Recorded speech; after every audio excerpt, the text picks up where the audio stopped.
We have a lot of athletic talent and great people behind me.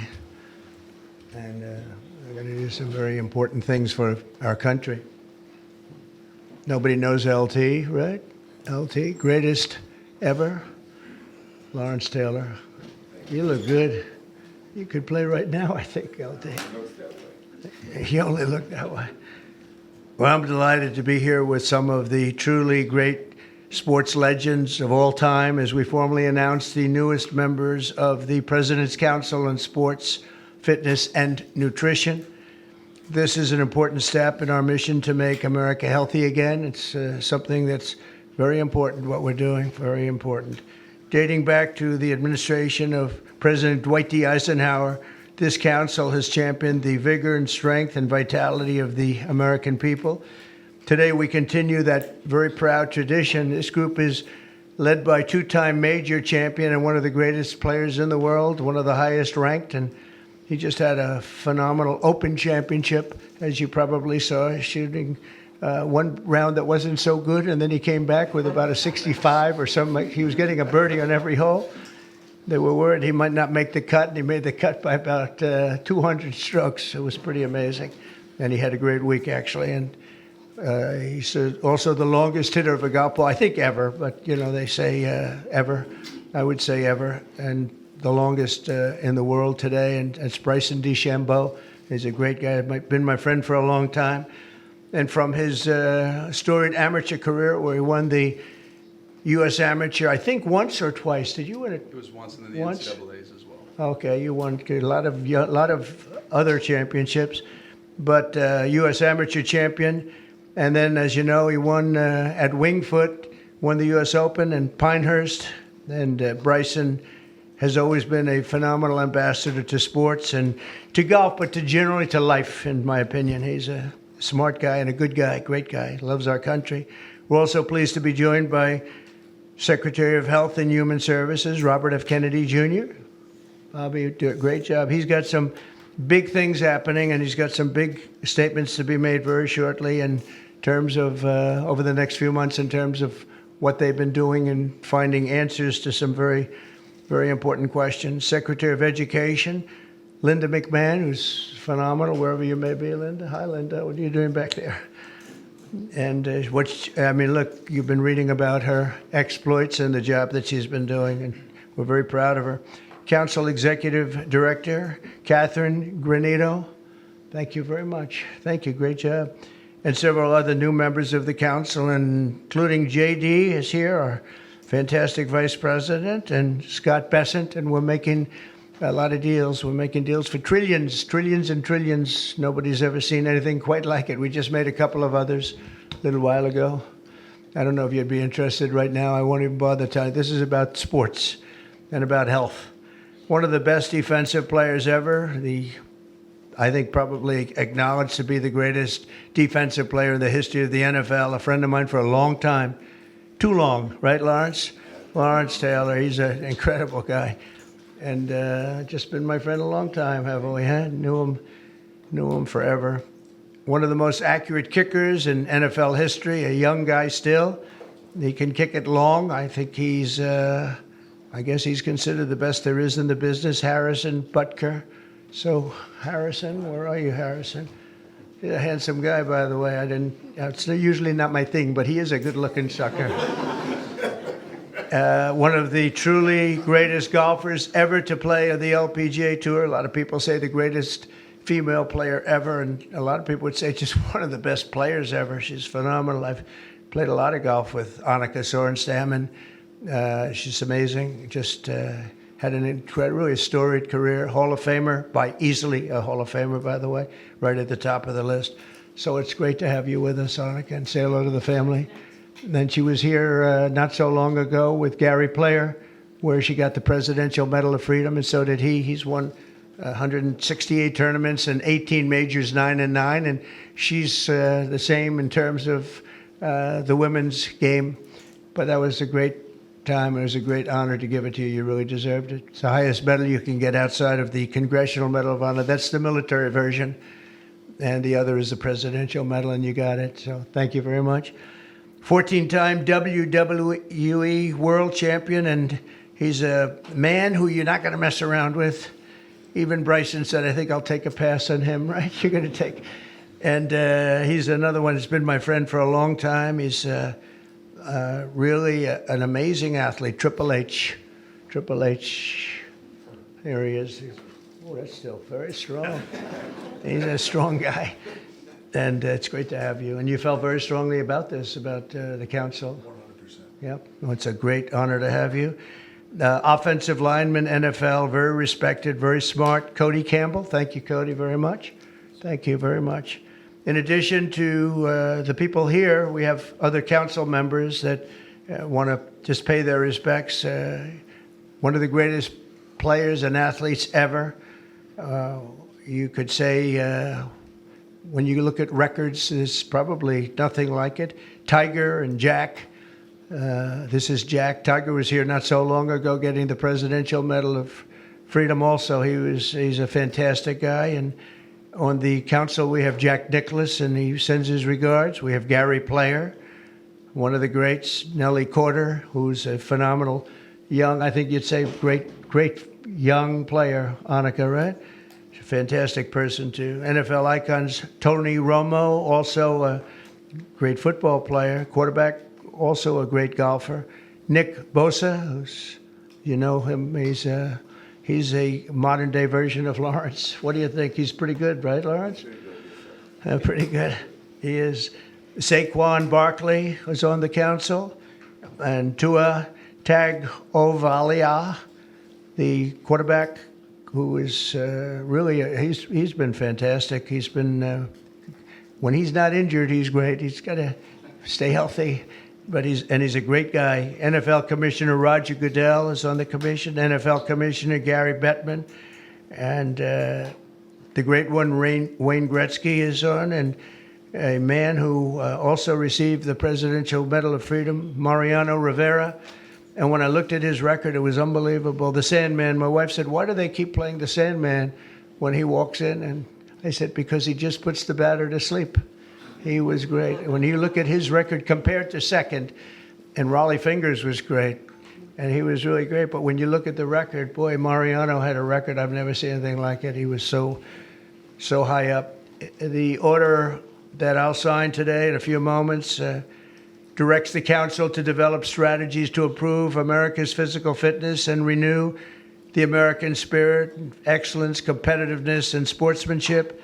To that end, I'm pleased to announce that we're officially restoring the Presidential Fitness Test and the Presidential Fitness Award, and it's going to be a very big thing.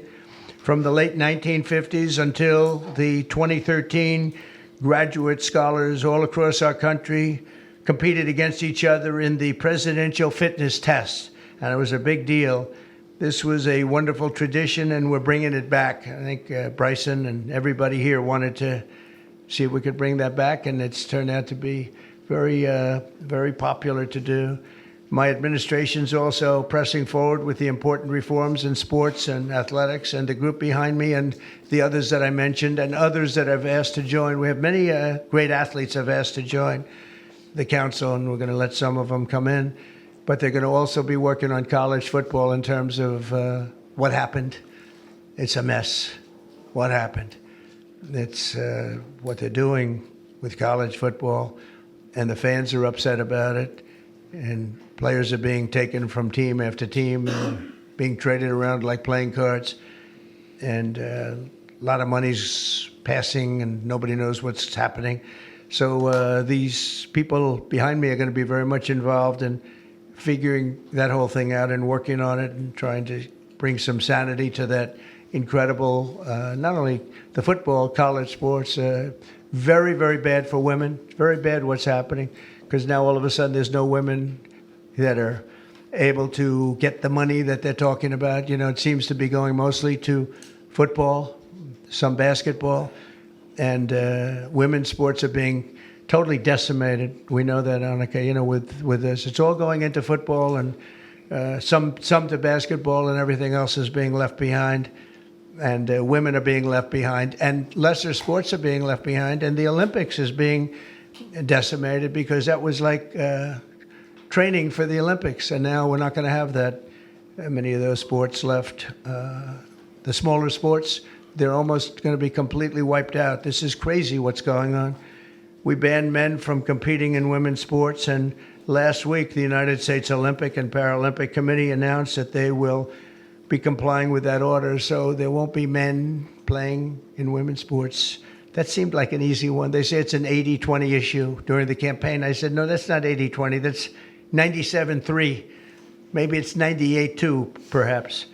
And last Thursday, we terminated third-party, pay-for-play schemes in collegiate athletics and effectively we saved college sports, but now we have to heal it because it's really a mess. It's a real mess. This council will play an important role in shaping these new policies and ensuring that we preserve the American athletic tradition for many generations to come. And in the years ahead, we'll have the chance to showcase our nation's athletic dominance in the world stage as we host the America 250. So we have America 250, and we have, it's going to be incredible, the Patriot Games. But we have the Ryder Cup, we have the President's Cup, we have the 2026 FIFA World Cup. So we have the World Cup here, we have the 2028 Olympics. So when they cheated on the election and they picked somebody that wasn't supposed to be there, I was very upset before that because I got the Olympics and I got the World Cup. I was the one that did it. I can't say I got America 250. It just happened to be 200. I'd like to take credit for that, but I don't think I'll be able to. But we have a big thing coming up. But I was very upset because I got them, and it was skipped an election season. And so it took place in the next term after the term that we were supposed to have. And I was extremely angry. And then when I won, I said, wait a minute, I think I just picked up the Olympics and I just picked up the World Cup. So it worked out sort of cool. But I want to, again, thank everybody in the council. They want to work too. These are people that really, we only do it by request. And people, they want to work and they want to make things better. And I hope they can make college sports better. They can heal it. They can find a solution. It's not going to be that easy. But you have a lot of smart people. So I'd like to begin by introducing Bryson to say a few words, and then we'll have Triple H, and we'll have a couple of other people say something, and then I'm going to sign that good-looking couple of pieces of paper, and it means a lot. It's going to be a very important council, and thank you all for being here. Bryson, please.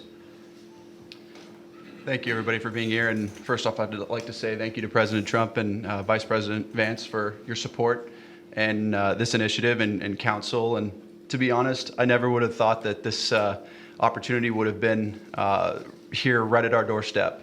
We have an opportunity at being the 70th anniversary of the President's Council on Sports, Fitness, and Nutrition to literally change the fabric of kids' lives. And our first initiative is to bring back and reignite the President's Fitness Test, and then also reestablish some key other metrics on guidelines around building some communities, and also, again, with the President's initiatives around college, we think we can help in that regard too. But we've got a great established council with us that we believe we can change the fabric of our communities and kids' livelihoods for the future generations that are to come.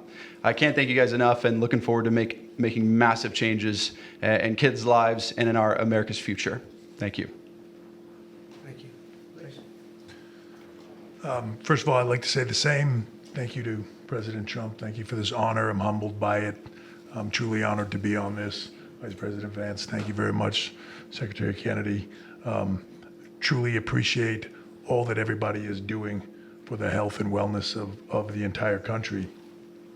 For me, since I was 14, this has been such an important part of my life. Health, fitness, sports, nutrition, all of it. I think learning that at a young age sets you up for success in life. And without it, you're at a lesser place for it. So I look forward to the opportunity to do this. I look forward to the opportunity to help make our youth healthy, help get them engaged in sports, and let them learn what it takes to be successful in life. So thank you very much for the honor. Thank you.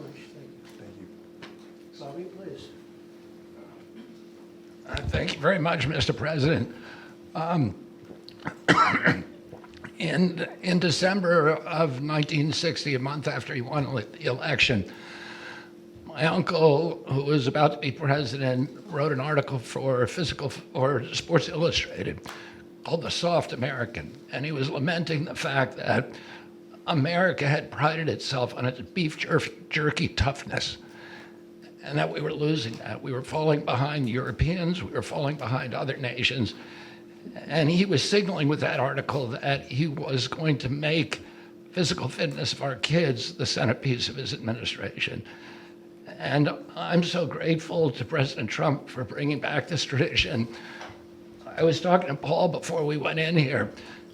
We were part of the Council on Physical Fitness when we were kids. And you had to do sit-ups, you had to do pull-ups, you had to do shuttle runs, you had to do 1-mile runs. And they awarded the top 15% with a patch and with recognition and with certificates. And for me, it was a huge item of pride when I was growing up.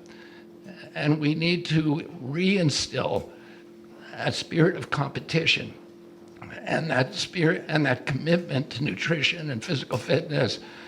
And I'm so grateful to President Trump for your leadership in bringing this back for our country. Thank you very much. Honored representing the great women in sports, please.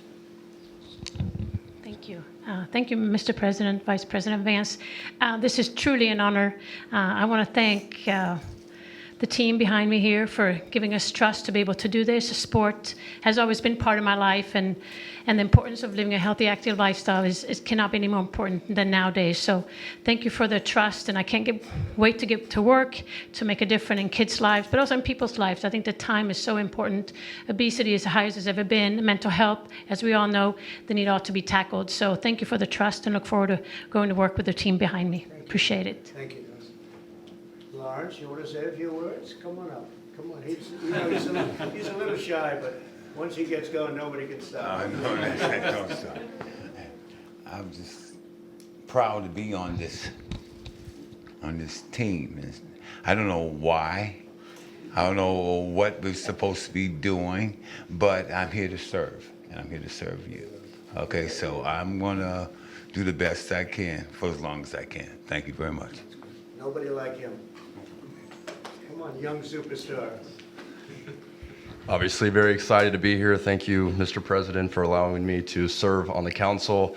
Just excited to do my part to help make America healthy again, to help our youth be healthy and thrive and grow up and be great citizens of this country and be great family members and contribute to this great country. And I think you have to be strong in mind, in body, and soul. So thank you so much for allowing me to be here. Thank you. Thank you very much. Okay, sure. Well, thank you all, and thanks to the president for setting up this important commission. Thanks to all the great athletes for lending their credibility to it. I think all of us who have young kids at home just know that kids are healthier, they're happier, they do better when they're out there, they're being active, they're playing in sports, they're hanging out with their friends. I think all of us have thought at one point in the last few years that kids spend a little too much time on their phones, maybe a little bit too much time in front of the TV, and we just want kids to do better. We want them to be healthier, we want them to be happier, and we know that getting out there, playing in sports, and being active and healthy and physically fit is a critical part of this. So all due credit to the President and Secretary Kennedy's leadership. This is all about just making our kids better citizens, better people, and happier in their daily lives, and I think this is a great team to get it accomplished. Thank you, sir. Okay, let's sign this. Linda, come on. We'll sign this for Linda. Yeah, she's doing pretty well, right? That is amazing. Good job.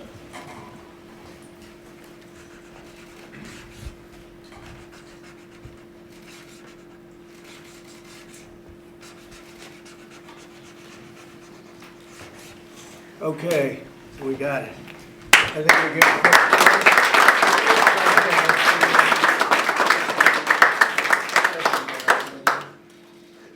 Okay. We'll pass them around, please. Okay, here you go.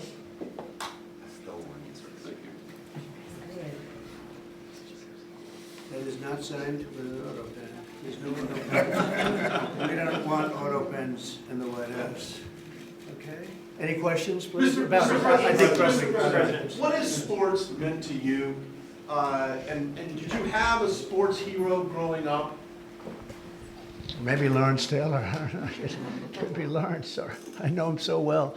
Well, a lot of sports heroes. It meant a lot. I was always a person that loved playing sports. I was good at sports. When you were really focused on sports, you thought about nothing else. There was nothing else outside. It kept you. And to an extent, this is one of the reasons I like golf. You get away for a couple of hours. I play quickly and get through it. And for 2 hours, you're not thinking about all of the nonsense and all of the important things, frankly, but it cleans your mind. No, I think sports is so important. I think what this council is doing is going to be very important, and it gives you a little exercise, sometimes a lot of exercise. It's a great thing. It's a great thing. Sports are, you learn about people and you learn about how people compete. Now, it doesn't mean that if somebody's not a good athlete, a lot of people just are not good athletes, so they can't compete. But you learn about people playing sports and playing sports with and against some. So I've always loved it. It's been very important to me. These people are, inspirations. These are the top people in their individual sports. The council itself, I mean, they have some of the greatest champions, for the most part, the greatest champions in their sport. So they really understand sports, and understanding it's very important. Thank you for the question. Yeah, please. Yeah, Mr. Please, go ahead. Yeah, Mr. President, can you talk about your plans for the new ballroom that was announced today? Yeah. And the $200 million, that's going to be paid for by yourself as By well me, as yeah. private donations? It's a private thing, yeah. I'll do it, and we'll probably have some donors or whatever, but it's about $200 million. So we've been planning it for a long time. They've wanted a ballroom at the White House for more than 150 years, but there's never been a president that was good at ballrooms. I'm really good. In fact, I looked at one that we just built in Turnberry in Scotland, and it's incredible. We're good at building. I'm good at building things, and we'll get it built quickly and on time. It'll be beautiful, top of the line. We've retained the best architects and engineers, everything else. It'll be built over on the east side, and it will be beautiful. It'll be views of the Washington Monument. It won't interfere with the current building. It'll be near it, but not touching it, and pays total respect to the existing building, which I'm the biggest fan of. It's my favorite. It's my favorite place. I love it. But they've wanted it, and when they have big events, you entertain the president of China or the president of any place, and you have big crowds. They've always had to get a tent. And you've probably been to some of them, Bobby. When it rains, it's a disaster. And the tent's 100 yards. That's more than a football field away from the main entrance. And people are schlopping down to the tent. It's not a pretty sight. The women with their lovely evening gowns, all of their hair all done, and they're a mess by the time they get. And they've always wanted to have it. And I said, in the first term, I said, if I get another shot at this, I'm going to do a ballroom. I was pretty busy in the first because I was running the country, and I was also fighting for survival with all of the lunatics I had to beat. But it worked out, obviously, it worked out very well because here we are. But I always said I was going to do something about the ballroom because they should have one. So we'll be leaving it. It'll be a great legacy project, and I think it'll be special. You saw some renderings of the initial. I think it'll be really beautiful. And no government dollars at all? No government dollars, no. I know this is an extremely busy week between its executive order, trade, Russia, Gaza, but also the family of Virginia Giuffre released a statement overnight in response to some of the comments that you made this week. You said that Jeffrey Epstein stole people from Mar-a-Lago. At the time, did you know why he was taking those young women, including Virginia? No, who was I just didn't know. 16 I at the mean, time? I would figure it was ABC fake news that would ask that question, one of the worst. But no, I don't know really why. But I said, if he's taking anybody from Mar-a-Lago, he's hiring or whatever he's doing. I didn't like it, and we threw him out. We said we don't want him, at the place. This is a story that's been known for many years, as you know. But it's, I didn't like it that he was doing that. Yeah, please. If Canada moves forward with Palestinian state, Say it again. if Canada moves forward with recognizing the Palestinian state, is that a deal breaker for you? Well, we're going to see. No, I didn't like what they said, but that's their opinion. I didn't like that. Not a deal breaker, but we haven't spoken to Canada today. He's called. and we'll see. But we have made a few deals today that are excellent deals for the country. You know, we're taking in literally trillions of dollars for the country. This is making our country very rich and respected again. We have, you know, I tell these people, and I say it as much as I have to say it, but every leader, I was at NATO, and I was in the Middle East with the three great countries, three great leaders, Qatar, you know, Saudi Arabia, UAE, and everybody said the same thing. All of the NATO countries, essentially, they said that we were a dead country. 1 year ago, we were a dead country. Now we're the hottest country in the world. Look at you people. We're the hottest country anywhere in the world. We're doing great. Yeah, do you have... Canada currently. What's the holdup with the negotiations with Canada? Well, they have to pay a fair rate. That's all. It's very simple. They have been charging very, very high tariffs to our farmers, some over 200%. And they've been treating our farmers very badly. They've been treating our country very badly for years. And look, we like Canada. I love Canada. I have so many friends in Canada. But they've been very poorly led. They've been very, very poorly led. And all we want is fairness for our country. That's all. You know, they want to be under the, as we call it, the Golden Dome. And I said, well, you know, you're going to have to pay for that. They want a lot of things from our country, and for years we did it. We basically protect them with our military. They spend very little money on their military, as you know.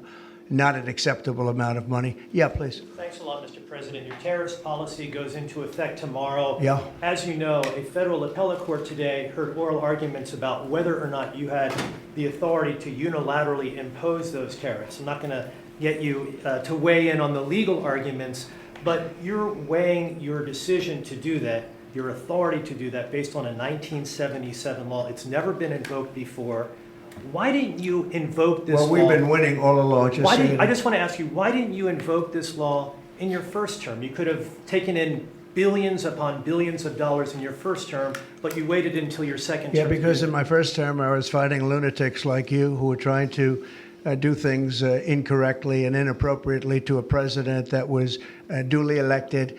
And we did do certain tariffs in the first term. If you look at China, we took in hundreds of billions of dollars from China. But when COVID came, the last thing I was going to do is tell France and Italy and Spain and a couple of other countries that we're going to hit you with tariffs. We had to fight the COVID situation when that came. But if you look at my first term, we took in hundreds of billions of dollars worth of tariffs, but you people didn't cover it very well. Mr. President, Go ahead. Thank you so much. I'm representing the foreign poll today. I'm asking you two questions on foreign policy. The first one, do you plan to re-engage diplomatically with Iran, go with direct talks with them, or are you happy with the current situation, having no deal with Iran? Well, Iran has been acting very badly. They were decimated. Their nuclear capability, that potential, which could have happened within 3 or 4 weeks, was decimated.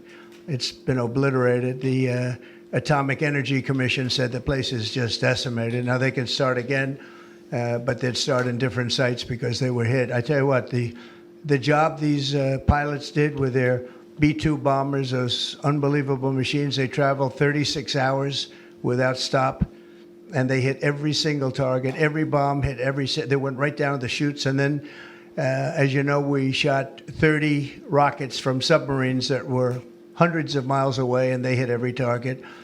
So they can start again, but they haven't been saying the right thing. I will say Iran has not been saying the right thing. They have not been speaking nicely, and they should be. Yeah, please. Mr. Yes, President, President Powell not lowering interest rates again. Many people say that he's playing politics with the futures of millions. Well, he of is. Americans. We call him Too Late. He's too late. It's his new nickname. He's Too Late Powell. He's a terrible Federal Reserve Chairman.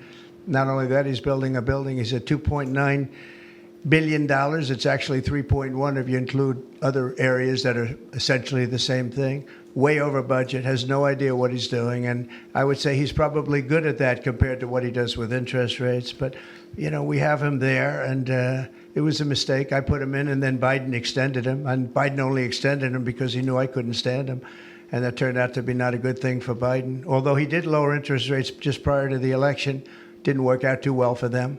But he did lower them pretty substantially just prior to the election. No, he's a political hack, not Can I very ask you good. about- He's not a smart guy, Brian. Mr. President, sports fans have been very supportive to go back to the original names of Cleveland Indians, the Washington Redskins. Oh, I love that. Love the sound of that. Well, I do the Washington Redskins. I think they should do it. I told the mayor and I told people that they should bring back the name. If they bring back the name, you'll have a lot of excitement. And I mean, Cleveland Indians, how about that? That was an original franchise, 1903 or something, 1906, an original, the Cleveland Indians. And what do? They changed the name from Indians. What's wrong with the word Indian? You know who is upset about it? The Indians are upset about it. They're upset about Redskins, too. So Redskins, I guess you'd say it was a little bit lesser of a case, but people want to see the Redskins, and the Indians want to see the Redskins back. No, I recommend it. I was asked that question the other day. The Washington Redskins, it's a fabled franchise. And now, I don't even know what the hell their last name is. What are they to Commanders or something? Is it Commanders? It's not a good name. Mr. President, about President Biden, sir. About President Biden, sir, may I ask you a question? Wait a about minute. that? No, not you. You. Mr. President, Kamala Harris, as you know, is not running for governor of California. She's not going to do it. What do you see in her political future, sir? Well, she can't speak. She can't talk. She can't do an interview. I thought it was a very strange campaign that we had. But, you know, I had two of them. We were up by like this massive number of points on Biden, and they said, let's change to Kamala. Nobody knew who Kamala was. Nobody knew her last name, Harris. They said, we're going to get Vice President Harris. Everyone said, who the hell is Harris? They only knew her by the first name. But no, I thought she was a terrible candidate. Look, don't forget, she didn't really get the nomination. I mean, that whole nomination was strange. She was the first one out. You know, she took a good amount of points with her when she announced, but nobody knew her. And once they got to know her, she dropped out very shortly after she started. And she started with a pretty good, you know, she was like in second or third place. But I don't know. I mean, I wouldn't call her a skilled politician. Would you? She's also coming out with a book. Any plans to buy it? I don't know. I think I'm going to buy it. I'd love to see it. No. More serious. I find it. Look, I find everything in politics interesting. I sort of enjoy politics. She wasn't a skilled person. You know, you have skilled politicians, really skilled politicians, and then you have some that aren't. And she was put in a very tough position, I think. She did have a 6-week honeymoon. They told me, the pros said, you know what, she's going to have a 6-week, and she did. She was like untouchable in terms of everybody thought great. But she didn't do any interviews or anything, which was strange. Not even friendly interviews with friendly reporters like her right there, really friendly reporter. And you know what happened? People said, what's wrong with her? Why isn't she doing? She made a mistake. She should have done interviews. She didn't run a great campaign, but we beat Biden, and then we had to beat, nobody's beaten two. I had to beat two. That's like Dana White, the great Dana White has a fight, and he has a fighter that's getting the hell knocked out of him. They say, well, let's take him out and put somebody else in. Didn't seem fair to me at the time, but where are we? We're in the White House. So, I mean, you know, so it worked out. If I may start a very serious question here. Russia today hit Kyiv with missiles and drones, more than 100 people, kids among I think them. it's Russia, I think it's disgusting what they're doing. I think it's disgusting. This is Biden's war. It's not my war. But I said if I get in, I'll try and get the thing stopped. But I think what Russia's doing is very sad. A lot of Russians are dying. You have a lot of Russians. More Russians are dying. But Russians are dying. Ukrainians are dying. You know, the United States isn't really involved in that war. It shouldn't be. And by the way, I made a deal with NATO where NATO pays us for everything that we send. We send them ammunition, missiles, etc. And we're not paying anything for that war. But I will tell you this, it should be stopped. It's a disgrace. And the ones that are dying are they're losing 7,000 now. It was 5,000. They're losing now 7,000 soldiers a week, Ukrainian soldiers and Russian soldiers. And they're also losing people now in the towns and cities because Putin's hitting them with rockets. No, I think it's disgraceful. You got a 10-day deadline. You imposed a 10-day deadline. Yeah, we have about 8 Does he care about days. Yeah, we're going to put sanctions. I don't know that sanctions bother him.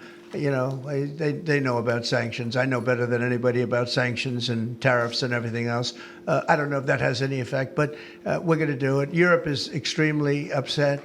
But this is a war that should have never happened. This is a war that wouldn't have happened if I were president.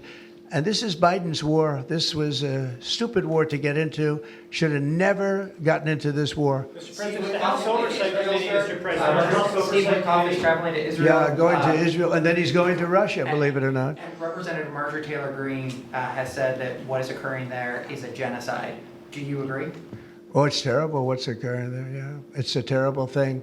People are very hungry. You know, the United States gave $60 million for food, and it's a shame because nobody, I don't see the results of it. And we gave it to people that in theory are watching over it fairly closely. We wanted Israel to watch over it. Part of the problem is Hamas is taking the money and they're taking the food. But we gave $60 million a couple of weeks ago. Nobody said anything about it. Nobody said thank you, but I didn't need the thank you. I just wanted the people to get fed. And we're helping out financially with that situation. It's a terrible situation. So just to conclude, I want to thank everybody for being here. I want to thank you for being here. This is a great group of people, and it's a good feeling. When we first came to office, this country was really in trouble, and now we're rich as hell, and we're doing amazing things, and we really are. We're the hottest country in the world, and I like that. Thank you very much, everybody. Thank you.